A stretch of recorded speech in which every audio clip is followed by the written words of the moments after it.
Hello, friends. Very good morning. Welcome to Akulmach Brain Bite.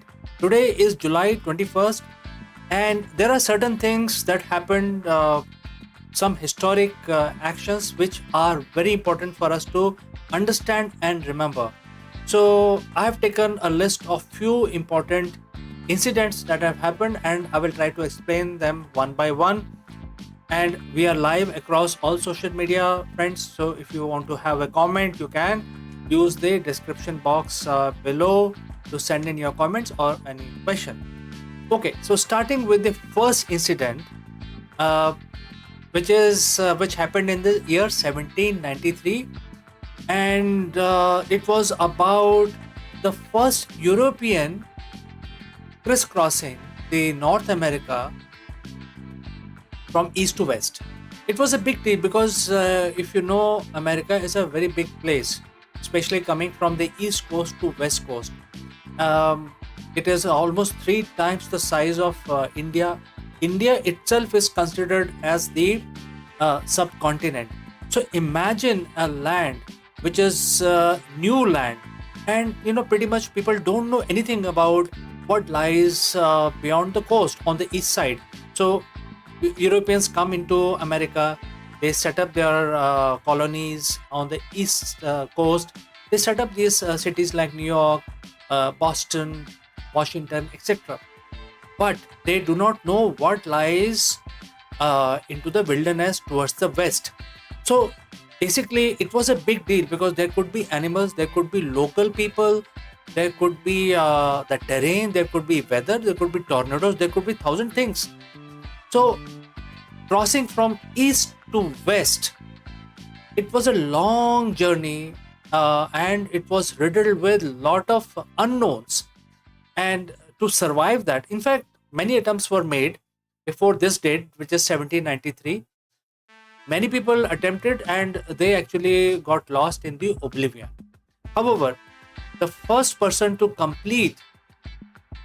European to complete east to west transit in North America is he was a Scottish explorer, Scottish immigrant, and he was an explorer. His name was Sir Alexander Mackenzie.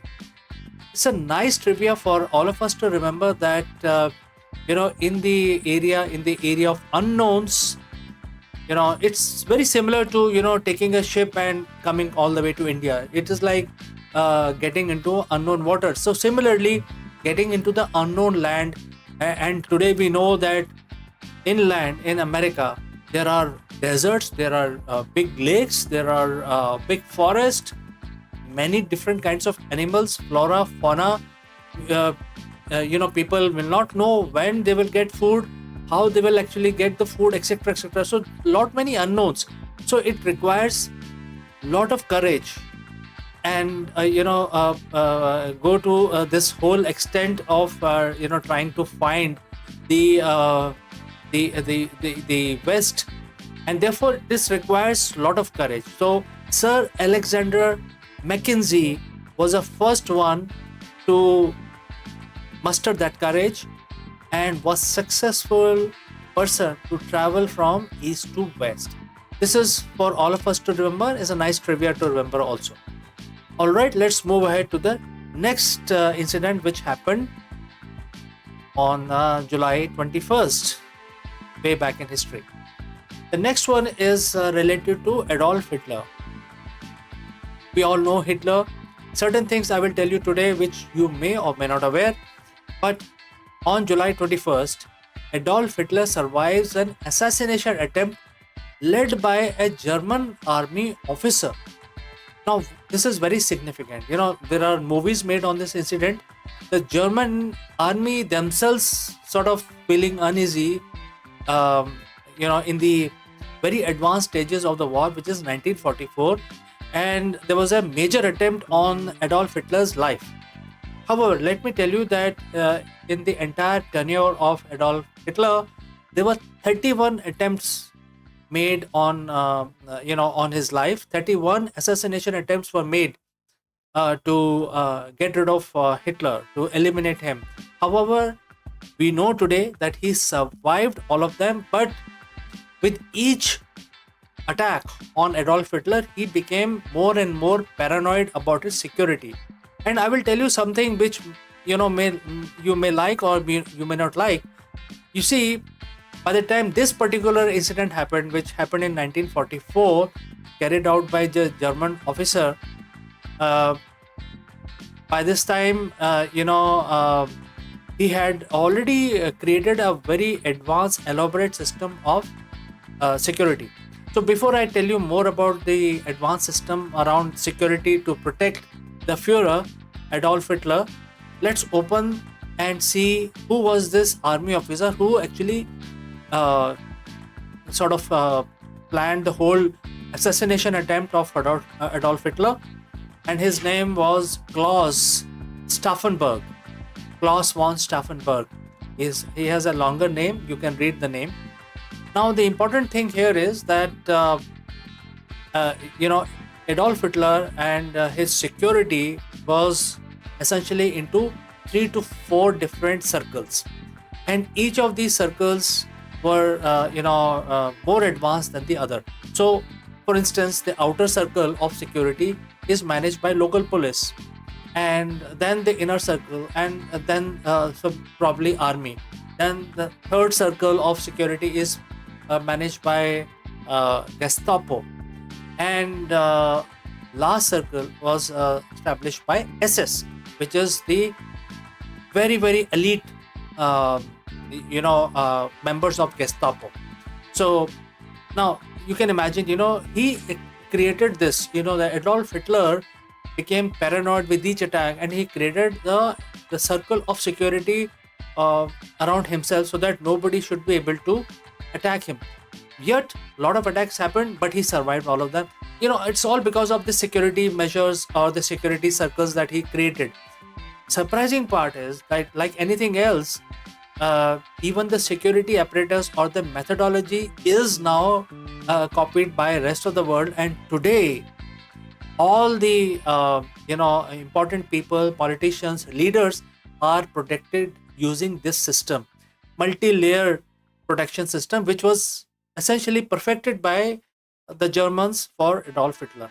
Um, Now, Klaus von Stauffenberg was captured and was executed for his crime, because in those days it was a crime to kill the Führer. Uh, so when he was being shot by the army, he said, "Long live Germany." In fact, if you have not seen the movie called Valkyrie, they have actually shown the incident, this remarkable incident, in detail. But this is a nice trivia for all of us to remember. Now let's move ahead to the next fact. Next is related to South Korea. We know that Korea is a country which is now divided between North and South. So South Korea is democratic and North Korea is communist or sort of dictatorship. Essentially the same land, same people, descendants from the Japanese and Chinese descents. They have their own independent history of at least 2000 years. It's a peninsula coming out from China into the South China Sea, and on the western coast, it's Japan. And essentially, if you look at the Korea, they have been always competing with Japan when it comes to technology. Even today, uh, very, very similar. I mean, if you look at the South Korea as a country, very similar to Japanese. Small country, but they produce cars, electronics. So Samsung, LG, all of these are Korean companies. And contemporary on the Chinese side, which is just across the pond, are Honda, Suzuki, and they all compete globally. So South Korea, very similar to Japanese, yet North Korea, essentially the same people, but they have left. They are sort of left behind. Many stories about North Korea, but the whole country got divided in 1948 when the divide happened because of the political lineage. Because of the political lineage, and this country was divided overnight. So we will not talk about North Korea, but let's talk about South Korea. The first president of South Korea who was elected in 1948 was Xiangman Ri. Xiangman Ri is the first president, and he was in power for many decades, almost like 15 or maybe 2 decades.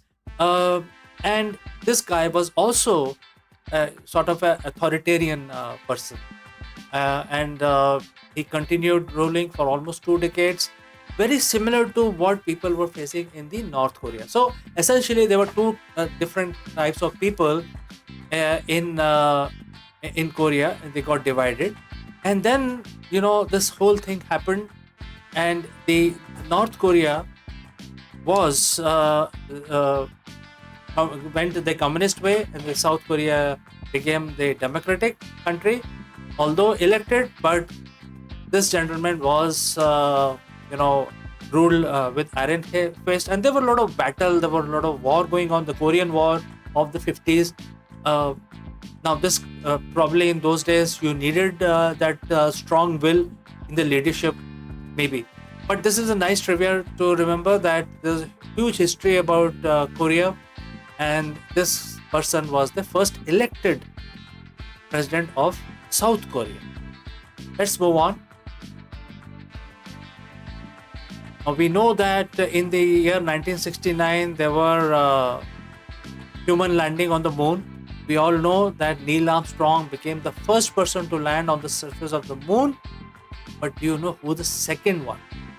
Usually people don't remember the second person, because if you're first in the class, people will know your name. But if you're second, chances are people may not know the person who came second. Now, it's not the any justification for this person. His name was Buzz Aldrin. His full name is Edwin Eugene Aldrin Jr. He was lovingly called as Buzz Aldrin. So he became the second person to step on the moon after the Neil Armstrong.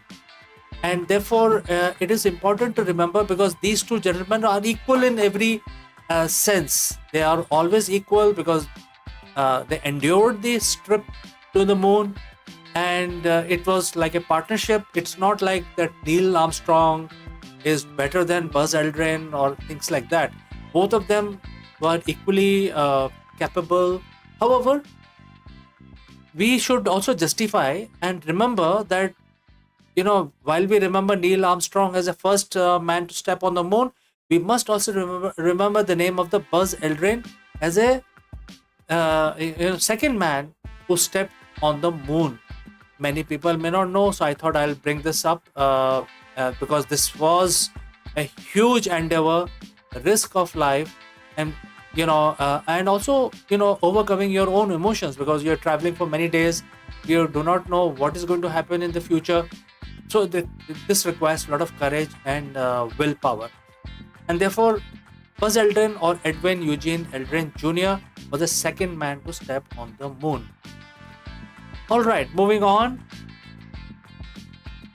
Which restaurant is named World Best Restaurant in 2022? Do you know this? There is, a rating agency which actually visit restaurants world over, and they actually select based on various parameters like level of service, quality of food, how you present your food, etc., etc. So there could be 1,000 other parameters, and therefore in 2022 there was one restaurant which was named as the world best restaurant, and its name was Geranium. It's a meat-free restaurant in Copenhagen, and Geranium is the world best restaurant. Now, if you have not eaten in this place, maybe the booking runs into multiple years. Like, there are so many other good restaurants where if you want to visit, the waiting list is almost a year. You have to wait for a year. So probably this one is also like that, but it is a nice trivia if you want to basically dine in a world best restaurant and basically tell your family and friends that you have been there. It is world best restaurant, then this is the one. Geranium in Copenhagen. All right. So friends, These are some interesting things which happened today. We have come to the end of our brain bite. Hopefully this is of use to you, and this will also help you prepare for your national examinations, just in case if you are preparing, and also help you build your critical knowledge. So see you tomorrow again, same time. Till then, bye for now.